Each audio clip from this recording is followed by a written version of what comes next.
boa tarde, amigos da Baixada Santista. Está no ar mais um Diário Cidadão.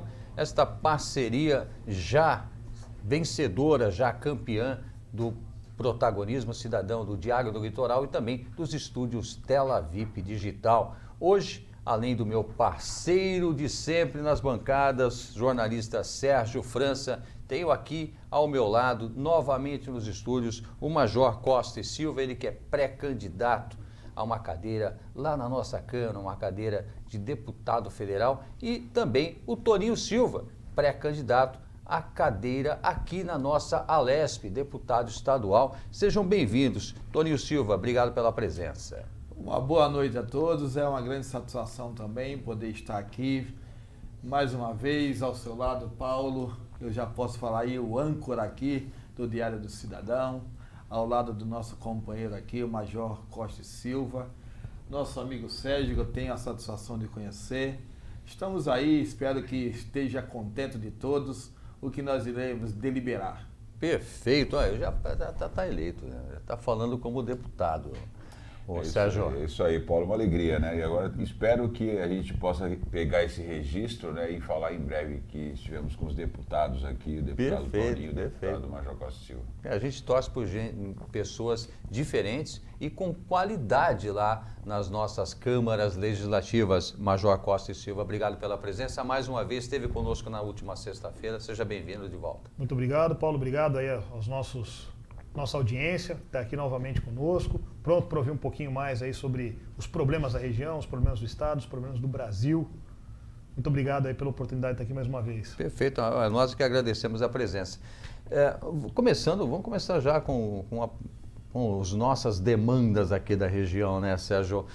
O nosso porto passa por um processo agora, Major, que foi encabeçado pelo então ministro Tarcísio de Freitas, que é o pré-candidato ao governo do Estado pelo Republicanos, que é o partido de vocês. Evidentemente, eu não preciso falar que, estando na Câmara Federal, estando o Toninho aqui na nossa Alesp, o Tarcísio vai poder, na qualidade de governador, poderia contar com o total apoio de vocês. A gente não precisa nem ir por esse caminho. Mas eu queria ouvir de vocês qual a visão que vocês têm do nosso porto. Primeira coisa que a gente sente falta, a cidade sente falta, dessa integração porto-cidade.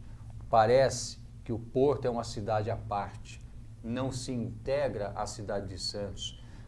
São vidas distintas e a cidade caminha por um lado, o Porto caminha por outro. Talvez haja a necessidade de um olhar mais delicado, mais sutil, né, mais minucioso nessa relação Porto-cidade.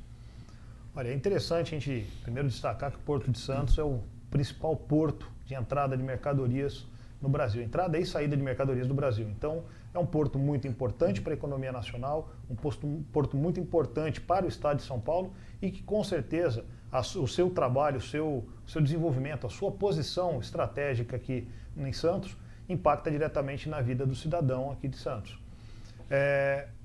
O porto cresceu, né?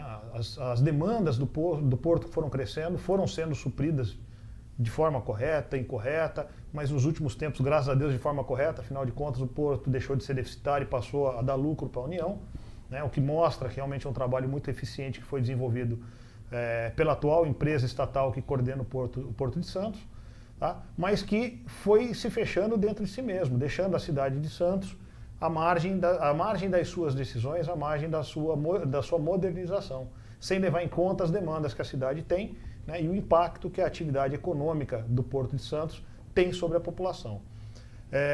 Acredito eu, né, que com a concessão do Porto de Santos agora e os muitos investimentos que virão decorrentes dessa concessão, dentre elas a gente destaca aí o principal, aí a ligação seca entre Santos e Guarujá, vão trazer uma melhoria muito grande para a população daqui da região. Eu digo não só da cidade de Santos, mas de toda a Baixada Santista. A melhoria da rede ferroviária que hoje atende o Porto de Santos deve desafogar bastante a rede rodoviária, permitindo a interligação entre Santos e as demais cidades pelo meio rodoviário, sem tantos caminhões, sem tanto risco para a população que hoje precisa se deslocar, muitas vezes da capital para cá, daqui para a capital, ou entre as próprias 9 cidades aqui do litoral sul. paulista. Então acredito que a gente vai ter uma melhoria muito grande agora com essa concessão e com as benesses regionais que estão sendo garantidas com o investimento estrangeiro que deve vir chegando aqui no Brasil e na região. Perfeito. Toninho Silva. Bem falaste, Paulo. A desestatização desse nosso Porto de Santos, o maior da América Latina, serviu de espelho após a desestatização do Porto do Espírito Santo. E um porto que nós vem aí vendo anteriormente a deterioração, né? O pouco investimento fizeram algo que o porto não conseguiu progredir, né? Motivo esse que veio acontecer agora, o desejo de fazer a desestatização para que possa realmente mostrar o desenvolvimento que Santos precisa ter. Santos é uma cidade que tem um potencial muito grande no turismo.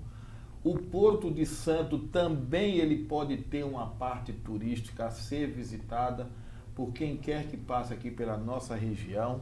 Nós temos um turismo muito forte, porém muito pouco, de hábito usual de apresentar o turista que vem à nossa cidade. Com a desestatização, eu sei que já tem projetos aí para mudar o terminal do Concais, ali para próximo do Museu do Café, onde vai melhorar muito, vai gerar mais recurso para o centro de Santos, que é um centro antigo, porém abandonado. Então eu creio que Santos ganha com isso. Disseste bem o nosso ex-ministro Tarcísio, que Santos, podemos dizer aí, que é a menina dos olhos do Brasil, para que nós possamos cuidar e ter mais atenção. Perfeito. Sérgio França. Então, ainda na linha de Porto, né, Paulo? Eu acho que a gente pode questionar os nossos amigos que estão postulando aí uma representação, tanto em Brasília quanto na Câmara Estadual, na Assembleia Legislativa. A questão é a seguinte, eu acho que eu vou direcionar primeiro para o Major. O problema que a gente tem aqui, estrutural, na relação do Porto com a cidade, sabendo que a SPA é uma companhia que está sob a tutela do governo federal, faz as licitações dos terminais, ou seja, toda a estrutura de organização do Porto, ela tem uma relação diretamente com o governo federal para licitar os terminais, e essa estrutura de licitação desses contratos muitas vezes tem um conflito da relação com a própria cidade. Ou seja, a estratégia de desenvolvimento regional muitas vezes está em conflito com os interesses dos contratos licitados no âmbito federal e até com questões ambientais de ordem também de aplicação desses contratos. Como que a gente pode compatibilizar isso? Vou dar um exemplo concreto, Major.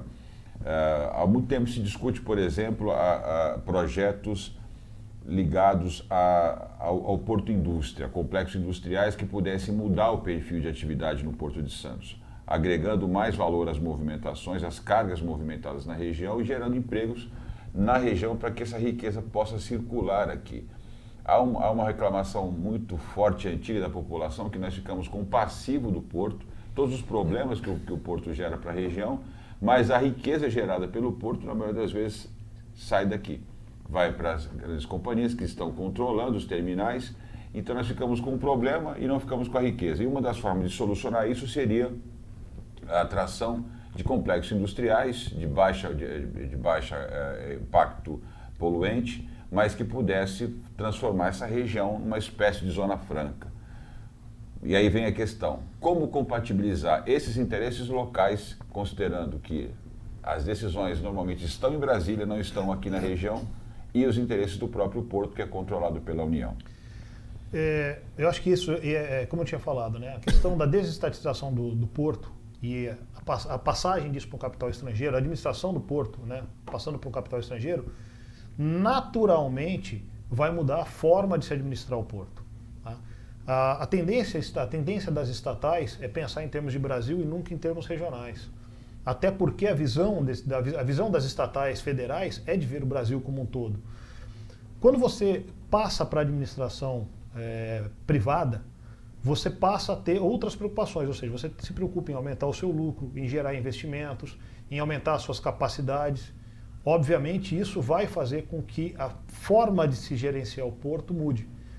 Trazer as indústrias de baixo potencial ofensivo, né, para baixo impacto ambiental, vai acabar acontecendo naturalmente. Eu acho que isso é uma decorrência natural dessa desestatização do porto. A própria demanda que tem sido tratada, né, os aditivos, né, os anexos a essa concessão, vão gerar, né, existe estimativa aí do Ministério da Infraestrutura de se gerar de 60 mil empregos aqui na região. 60 mil empregos, se a gente for levar em conta que hoje a população de Santos é estimada em torno de 450 mil, praticamente meio milhão de habitantes, e que metade dessa população é economicamente ativa, nós estamos falando de 20% das vagas de emprego hoje existentes na região de Santos, né, na cidade de Santos, sendo geradas aqui na região. Então, um impacto positivo na geração de empregos, um impacto positivo na distribuição da renda dentro realmente da região de Santos, da região portuária. E não levando todo esse potencial, ou todo esse recurso para fora. Então, acho que o pacote que está sendo fechado, ele já vem também atendendo, de certa forma, os anseios aqui da população, nesse sentido. A sua visão, Toninho? Olha, a minha visão, dentro do que o Major Costa Silva está falando, que realmente Santos vai ganhar, eu vou falar que a região Baixada Santista vai ganhar isso. Para complementar esse desenvolvimento, ainda vem aí a travessia seca entre Santos e Guarujá, que também vai gerar emprego, vai gerar um benefício para quem transita entre Santos e Guarujá, ou seja, o desenvolvimento chegou à Baixada Santista.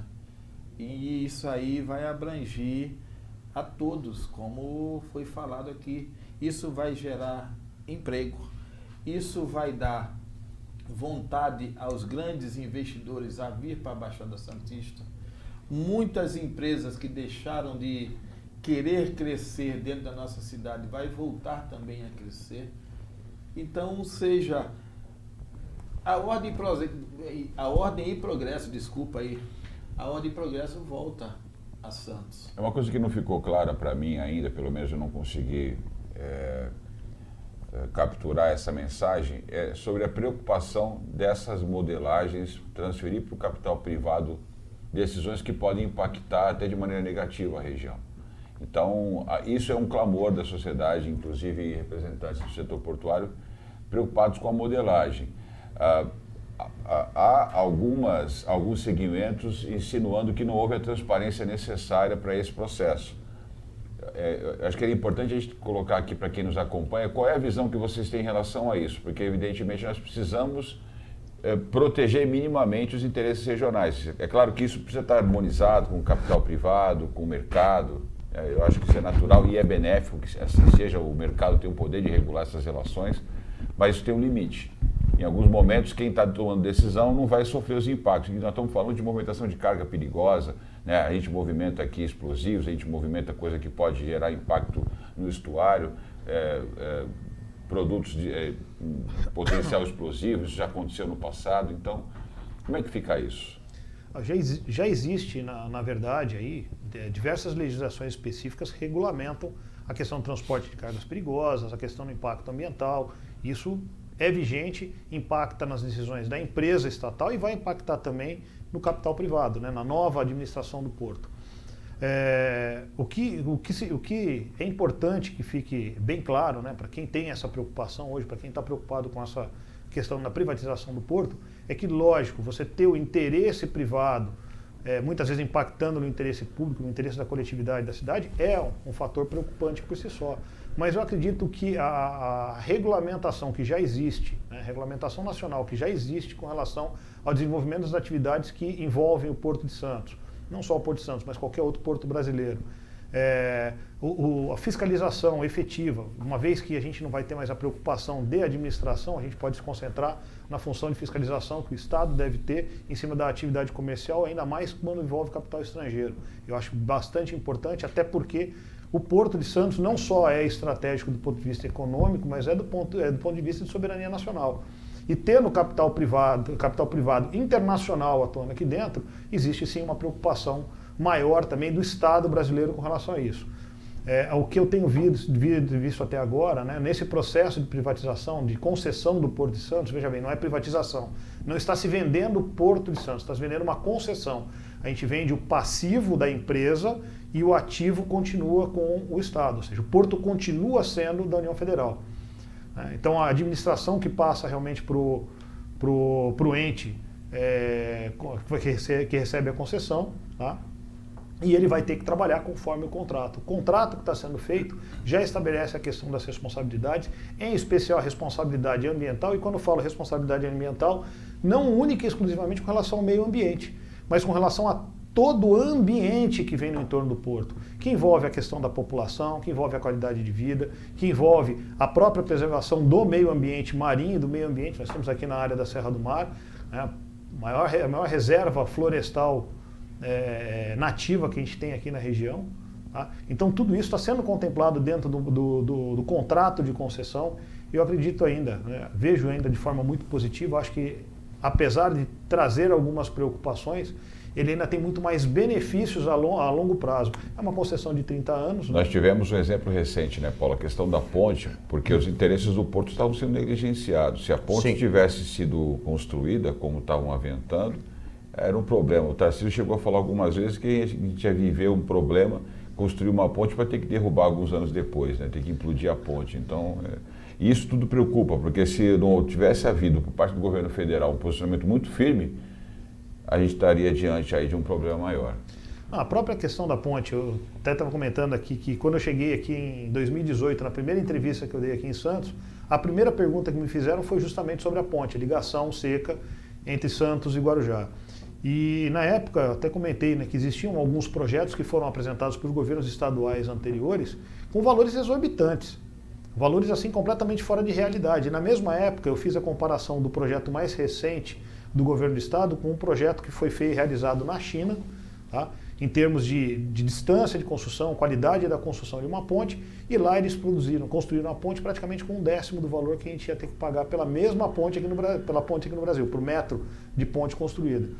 Então, a gente já vinha trabalhando de forma errada, né? O Estado vinha trabalhando de forma errada, não tinha essa visão de impacto, porque olhava um problema sem ver que estava criando um outro, né? Ou criando uma limitação de futuro para o Porto de Santos, que é o porto mais importante, é o porto estratégico do Brasil, tá?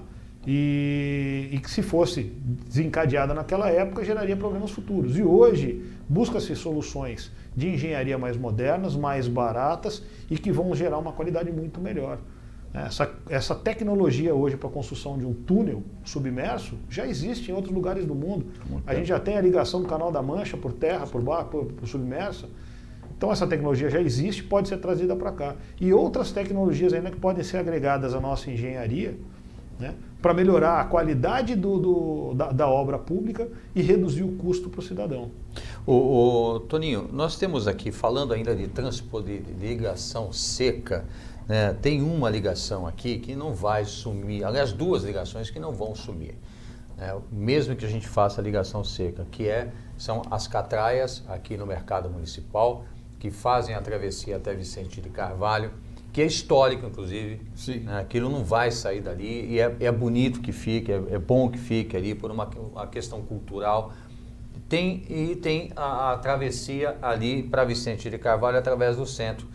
Ambas a dessa faz essa do centro ali. Tem também a da Ilha de Ana. Eu nunca peguei aquela barquinha da Ilha de Ana. Tá aí uma coisa para a gente fazer junto qualquer dia. Paulo, depois você responde nessa pergunta para o Toninho, por que chamavam de Terra dos Couros, tinha alguma relação ali de Carvalho com a catraia lá?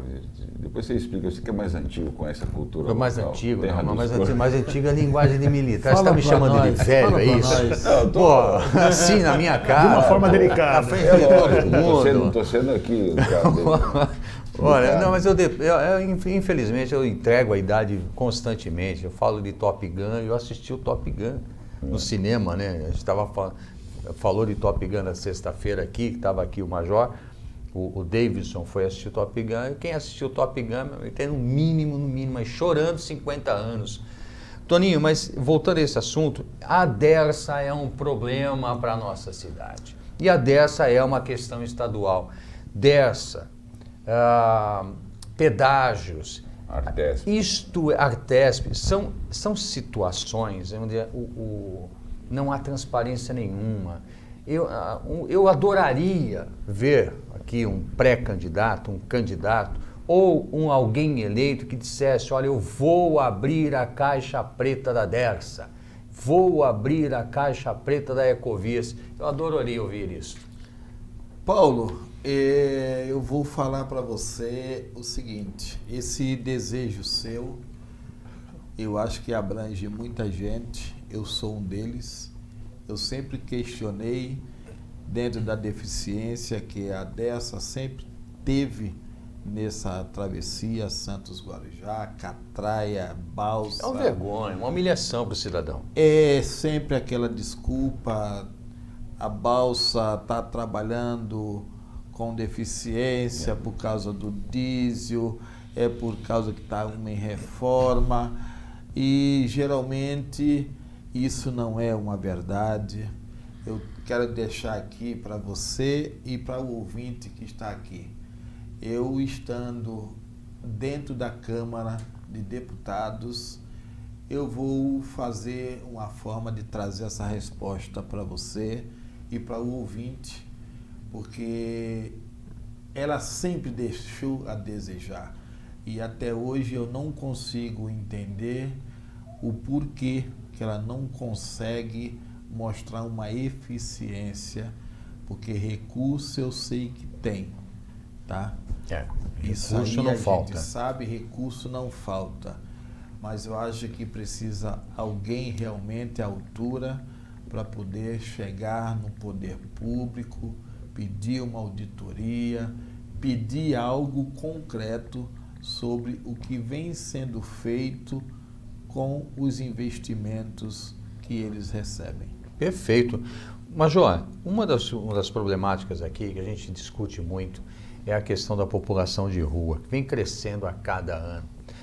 Semana passada, nós tivemos uma matéria, se não me engano, do G1, que apontou o crescimento enorme aí da população de rua do país inteiro, em especial de São Paulo. Em Santos, hoje, o último censo apontou um crescimento de 70% da população de rua. Nós tínhamos 80%, se não me engano, 800 pessoas, estamos aí beirando já as 2.000 pessoas. Eu acredito ser muito mais, andando pelas ruas, muito mais. Mas chama a atenção dessa população de rua. Hoje, na parte da manhã, eu estava entrando numa padaria e um senhor me disse, jovem, eu já ganhou o dia. Ele já ganhou ali a esmolinha dele, o Sérgio. Não chamou-se de antigo, não? Jovem, não me chama de antigo. Jovem, paga um cafezinho pro tio, aquele frio que estava embaixo da marquise da padaria, chovendo aquela garoinha de hoje, de manhã. E eu não tive como negar, entrei na padaria, antes que pedi o que eu tinha que pedir, pedi um cafezinho a mais e levei lá para esse senhor. Mas ele é uma população, ele faz parte, ele tem a característica daquela população de rua que nós conhecemos um dia. Aquele cidadão que por um desgosto na vida, por um desvio na vida, pela perda de um ente querido, foi parar nas ruas. A população de rua hoje, a gente percebe, está diretamente ligada à questão das drogas, do consumo de drogas. Uma das coisas que não se faz é a internação compulsória. Como você enxerga essa situação? Olha, quando se fala, né, em problema de drogas, população de rua, e surge logo a primeira imagem que se vem à mente é a Cracolândia lá em São Paulo, né, que é a maior Cracolândia do país, as pessoas atribuem sempre a um problema de segurança pública. Mas é um problema de segurança pública? Sim, mas não é só de segurança pública. É um problema de saúde, é um problema de educação, é um problema de cultura, é um problema de assistência social, é um problema de justiça.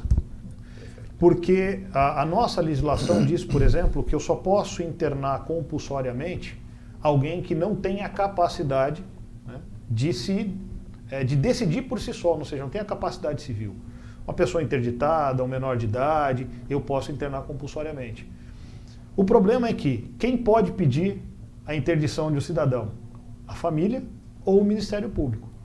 A maior parte desses usuários de droga que já não tem mais condições de opinar se eles querem sair ou não... Ele está fora do discernimento normal de uma completamente pessoa. fora. São pessoas elegíveis à interdição.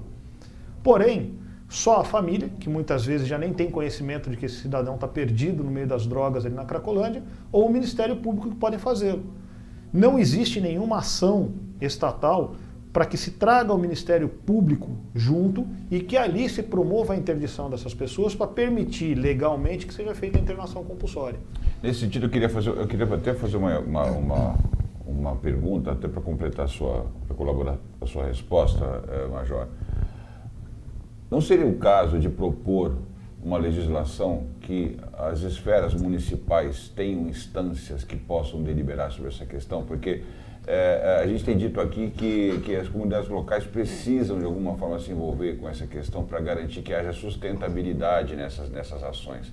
Porque acho que é essa impessoalidade que agrava o problema. Então a população fala assim, não é problema nosso, a gente não tem instância de deliberação, a família muitas vezes está sem contato, o Ministério Público é aquele comportamento, né, meio que surrealista, e aí não há uma possibilidade de a gente tentar uma legislação que traga para a instância municipal das esferas do Estado um poder maior de deliberar sobre isso? O que o senhor acha? Isso demandaria uma emenda constitucional, né? A gente precisa mudar alguns preceitos constitucionais com relação ao direito de personalidade. Tá? Então, o direito de personalidade é uma garantia fundamental prevista na Constituição Federal e isso é uma cláusula pétrea que não tem como ser modificada, né? Então, é muito difícil você trabalhar dentro desse conceito constitucional a questão da personalidade do cidadão e conseguir descaracterizar essa personalidade no caso do tratamento aí de drogas.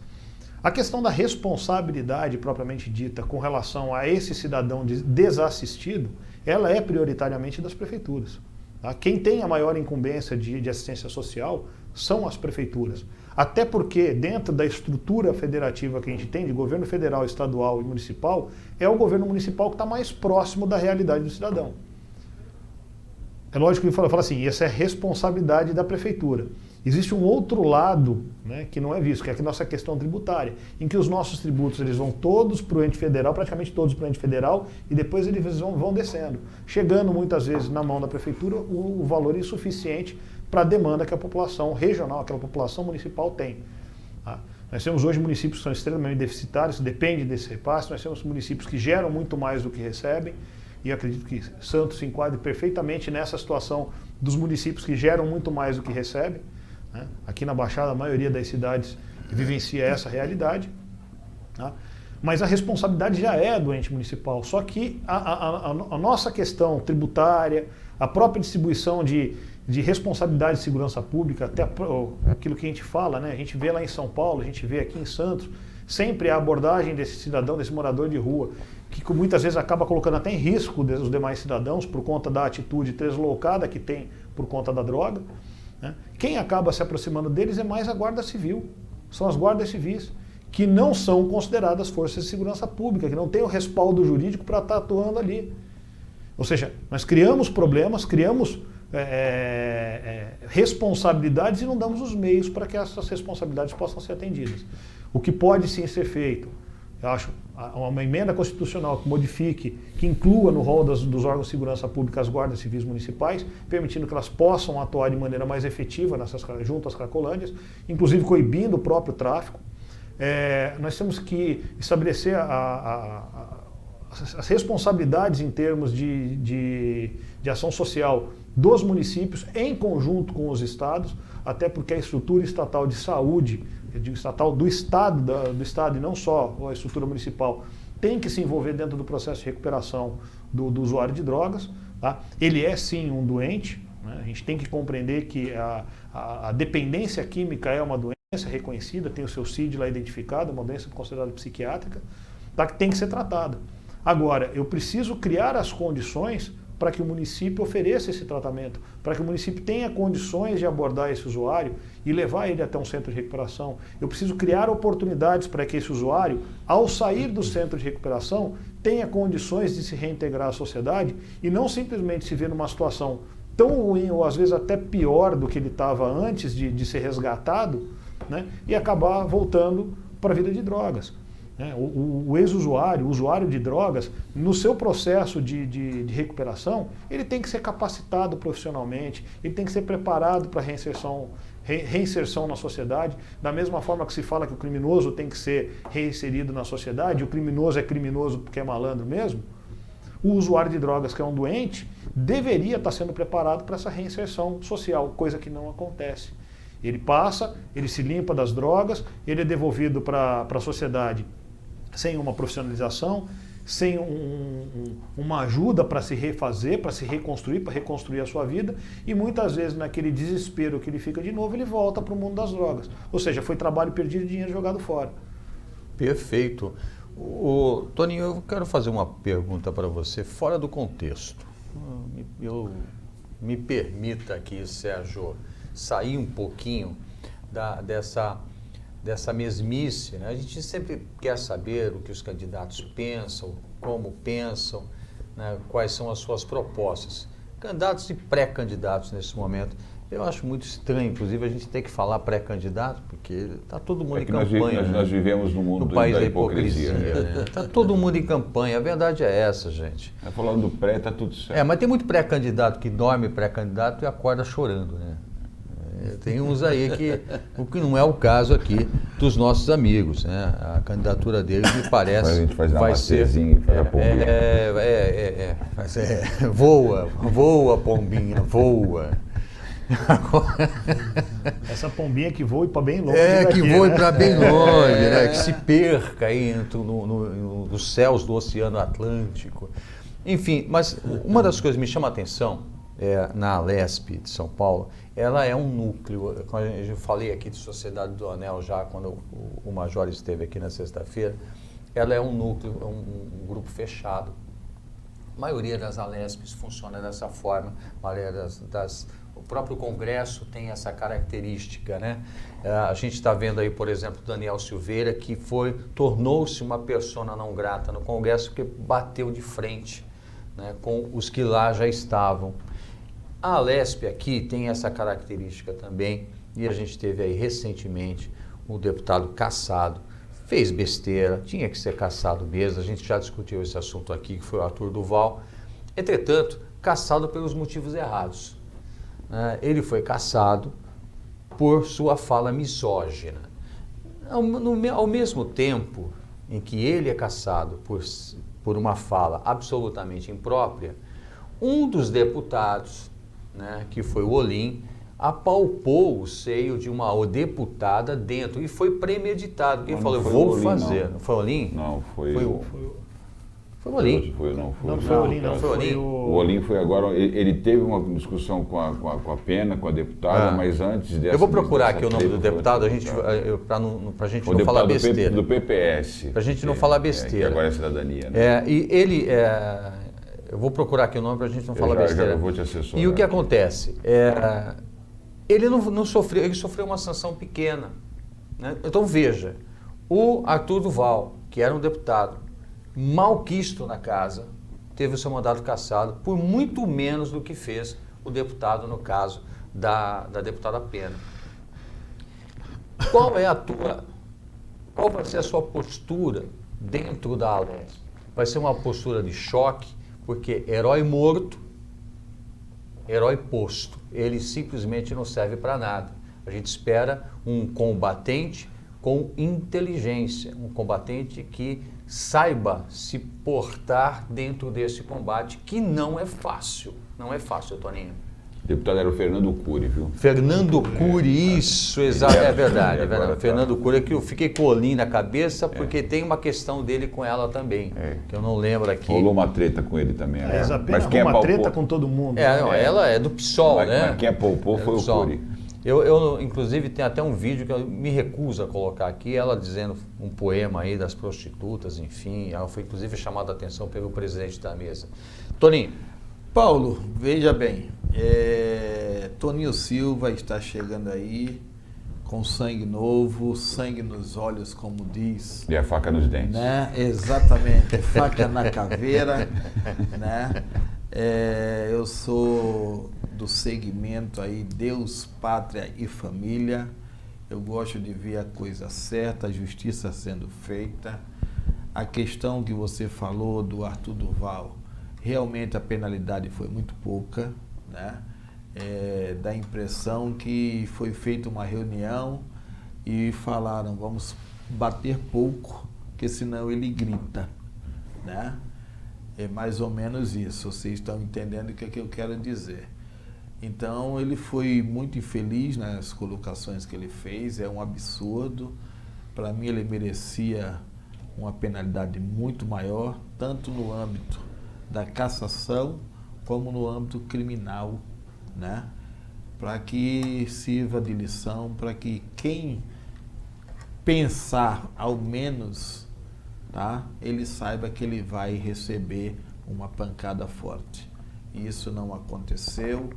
Toninho Silva estando lá dentro, ele vai levantar essa bandeira que a impunidade não vai existir comigo, tá? Eu sou o tipo da pessoa que eu mesmo me coloco como exemplo. Se eu errar, cacete no Toninho Silva. Mas se alguém errar e eu estiver ali, eu vou também para cima. É um combate. Tá? Eu vou porque é correto.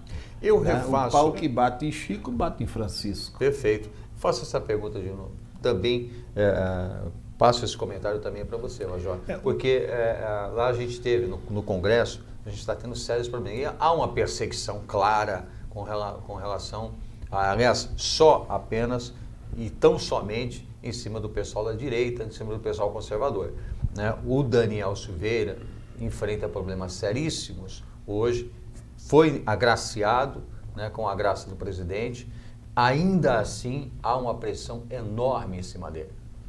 Olha, o caso do Daniel Silveira é um caso bem atípico em termos de história brasileira, mas bem típico para as verdadeiras ditaduras aí do mundo. Um deputado escolhido pelo povo, eleito pelo povo, e que está lá justamente para manifestar a opinião e o desejo dessa população que o elegeu, ser caçado, ser penalizado por falar o que pensa a grande parte da população. Então, o Daniel Silveira, um cara que eu conheço, tenho contato pessoal com ele, é uma pessoa extremamente combativa, né? É um parlamentar muito combativo, que tem feito a diferença lá na Câmara dos Deputados e infelizmente foi cassado por questões políticas, né, e não por questões judiciais, mas a política entrando no judiciário, acabando com a verdadeira justiça que a gente deveria ter, que deveria estar sendo promovida, tá, com atitudes aí ditatoriais, típicas das ditaduras mais sangrentas aí da nossa história. Eu queria até fazer um adendo aí também com relação à questão do Arthur Duval, né? O Arthur Duval, ele faz parte do movimento Brasil Livre, né? É um movimento que se vendeu durante muito tempo como um movimento de direita, mas vem mostrando aí paulatinamente que é um movimento de centro-oportunismo, né? Ou é uma direita fake, né? É uma direita fake, esteve junto com o Dória, praticamente em todas as votações aí, enquanto ele esteve como deputado, mas o processo de cassação dele tem uma peculiaridade que a mídia pouco explorou. Todo mundo falou sobre as falas sexistas que ele teve com relação às ucranianas, dizendo que elas eram fáceis porque eram pobres, né? Deixando de ter a sensibilidade, principalmente a questão sexista, mas não tendo a sensibilidade com o povo que estava sofrendo os horrores de uma guerra. Então essa demonstração de falta de sensibilidade é uma falta de sensibilidade humana e não é só misógina, machista, nem nada, é falta de sensibilidade humana, mas tem um outro aspecto que a mídia pouco explorou, mas foi um dos principais fatores que culminou na cassação do deputado. Ele saiu do Brasil como parlamentar eleito, como representante do poder nacional, foi para um país em guerra, em que o Brasil até o presente momento mantém a sua neutralidade, e tomou um partido. Ou seja, ele passou por cima da diplomacia nacional ao ter essa atitude. Isso poderia ser considerado um crime de guerra, um crime de traição à pátria. Então acredito que a cassação dele dentro desse contexto ainda foi uma pena muito pequena. Não justificando um deputado vir apalpar uma deputada, que sim, é uma falta de respeito com qualquer mulher, independente do posicionamento que ela tem, do posicionamento político que ela tem, que eu discordo completamente, tá? Mas eu acho que ela tem que ser respeitada enquanto mulher e enquanto ser humano. Tá? A gente, eu falo muito, né, sempre invoco minha mãe, né, nesse sentido, e falo que a minha mãe me ensinou que nós nascemos de uma mulher, somos alimentados na infância por uma mulher, somos carregados e geridos por uma mulher, e isso por si só já faz com que a gente tenha que ter um respeito especial pelas mulheres.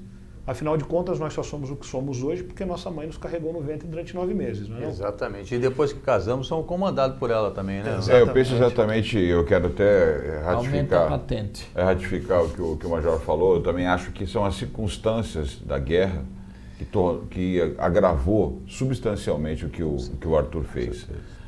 E isso tornou ainda mais execrável os comentários. Ele sai do aspecto apenas de opinião, de misoginia para essa circunstância. Mas dentro disso, eu queria até colocar para os dois a seguinte questão. Nós estamos passando nesse momento por muitos questionamentos quanto a essa estrutura federativa do Brasil. Eu recebi no programa que eu apresento, que é o Protagonismo Regional, há um mês atrás. O Paulo também recebeu o deputado Luiz Felipe de Orleans de Bragança aqui no estúdio. E ele está aí cruzando o Brasil discutindo a questão da Constituição Libertadora, né? Então, eu comprei o livro. Uma proposta de Constituição para o Brasil e justamente coloca numa Constituição que estabelece uma visão factível de um Pacto Federativo Brasileiro, trazendo maior autonomia para os estados, maior autonomia para os municípios, que de certa forma vai ao encontro que nós falamos aqui no início do programa até agora. Falamos do Porto, falamos da questão da segurança pública, do tratamento da população de rua, da atuação policial das guardas civis municipais. Eu queria o comentário de vocês, porque hoje a Alesp, por exemplo, ela virou um cartorião. O que a Alesp faz? Qual é o papel da Alesp? Qual é a autonomia? O governo do estado executa o orçamento, né, tem ali algumas obras de infraestrutura, cuida das polícias, etc. E a Alesp pouco faz, porque aquilo que ela poderia fazer em tese está vinculado ao governo federal, à legislação federal. O governo do estado compra apoio na Alesp, e a gente não vê o papel dos deputados estaduais. Então, como que a gente resolve isso? Como que a gente enfrenta essa questão hoje para fazer o Pacto Federativo funcionar de verdade? Ou seja, com que os deputados federais tratem de assuntos de interesse nacional e os estados tratem de assuntos de interesse dos estados, dos municípios e questões regionais. Olha, a nossa questão da nossa Constituição, primeiro que eu sou um crítico à nossa Constituição de 88. É uma Constituição prolixa, tá? Ela tem coisa demais, ela chega a minúcias que uma Constituição federal não deveria chegar. Quer dizer, existe um artigo na Constituição que regulamenta a existência do Colégio Pedro II no Rio de Janeiro.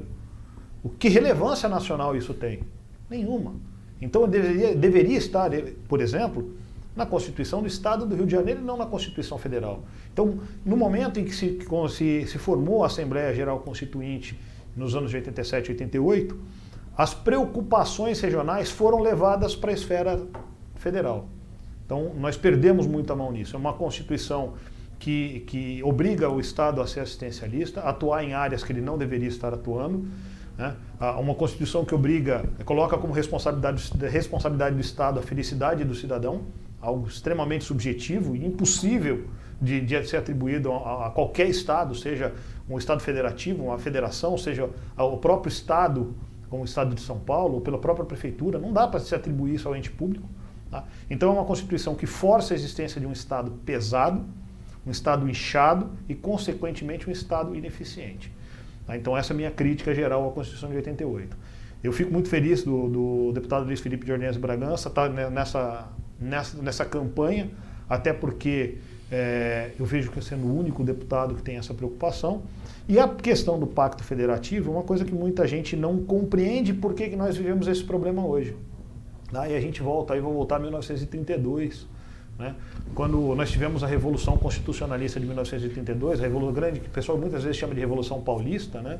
Mas eu digo que foi uma revolução brasileira e contou com a participação de cidadãos de todos os estados do Brasil. A gente pode constatar isso fazendo uma visita rápida ali no obelisco do Ibirapuera, onde estão os restos mortais dos muitos combatentes. E a Constituição, essa revolução forçou a época ditador Getúlio Vargas, né, que tomou o poder na Revolução de 30, forçou que ele fizesse uma Constituição. A gente acabou conseguindo que essa Constituição acontecesse em 1937. Só que foi uma Constituição feita aos moldes getulistas, né? Então Getúlio Vargas, vendo que dar poder para um Estado como São Paulo colocava em risco o próprio projeto de poder que ele tinha para si próprio, né, de se tornar praticamente um ditador, o que ele fez? Através do Pacto Federativo, ele atribuiu para a União, né, determinadas incumbências que deveriam ser dos estados e dos municípios, até o que a gente estava falando sobre a questão da responsabilidade de tudo. Nós deveríamos ter muito mais autonomia nos municípios, mais autonomia nos estados, ou seja, quanto mais perto da população está aquele poder, mais autonomia e mais recursos ele deveria ter. O ente federativo, né, a União, deveria ter responsabilidade de defesa externa, representatividade do país ou da federação junto aos demais países. Né? Então deveria estar se preocupando com aquilo que é macro, né? É defesa nacional, aquilo que é nacional. A gente vê que todas as legislações hoje são federais, então você pega o nosso próprio Código Penal. O Código Penal é uma das aberrações que a gente tem, o Código Penal nacional, quando nós temos desigualdades e realidades diferentes em cada estado. Culturas muito diferentes. Culturas muito diferentes. A gente fala, por exemplo, sobre maioridade penal. Você chegar no interior do Nordeste, um menino de 16 anos, muitas vezes ele é um menino mesmo. Mas aqui em São Paulo, um menino de 16 anos já deixou de ser menino há muito tempo.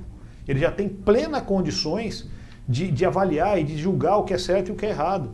De definir as suas ações em cima daquilo que é correto e que é incorreto. Com muito mais percepção do que um jovem do interior do Nordeste, com um jovem do interior do Rio Grande do Sul. Essa variação nacional, essa diferença, o Brasil, um país de dimensões continentais, tem realidades muito diferentes. Então a nossa legislação ela tem que ser mais adequada a cada região. Então a legislação federal, a Constituição, ela deveria ser muito mais enxuta, tratar daquelas questões básicas, vamos falar de princípios e garantias fundamentais, vamos falar sobre defesa nacional, sobre Constituição da Defesa Nacional, sobre as atribuições dos estados, né, sobre as limitações dos estados, de forma que a federação consiga viver em harmonia, e o restante deixa para cada legislação mais específica ali. Excelente. Perfeito. Toninho, a Alesp, como bem disse aqui o Sérgio França, com muita propriedade, infelizmente a gente aqui fica rendido diante disso, passou a ser um cartório, né, simplesmente um chancelador das vontades do governador de plantão.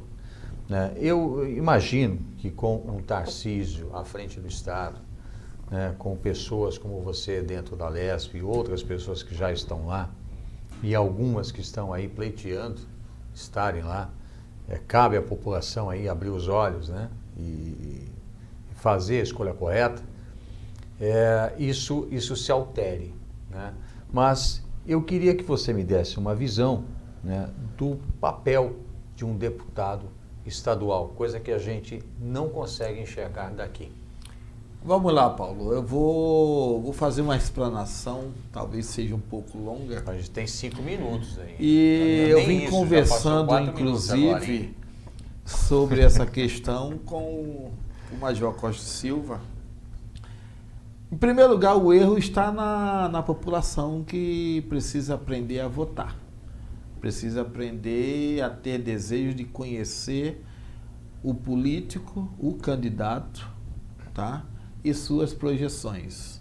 Ele olha o candidato que se é bonitinho, se tem olhos azuis, se fala bem, mas não procura saber realmente quais são os ideais, as propostas que ele tem. Então, isso causou uma deficiência dentro da Alesp, tá? Eu estou falando dentro do estado de São Paulo. Você vê que hoje, isso já vem acontecendo comigo. Pessoas acham que um pré-candidato, ele tem poderes para te arrumar um emprego. Ele não te procura para saber, escuta, você está pré-candidato, o que você pretende, quais são os seus projetos. Ele vem querer já algo que você não tem poder de fazer. É verdade. O erro já começa por aí. Só não pode me arrumar uma cesta básica? O cara teve a paixão de me ligar, eu vou te ajudar e eu vou ser seu assessor. Você vai me dar assessoria? Que tipo de político essa pessoa quer pôr lá dentro da Alesp? São os que tem lá hoje.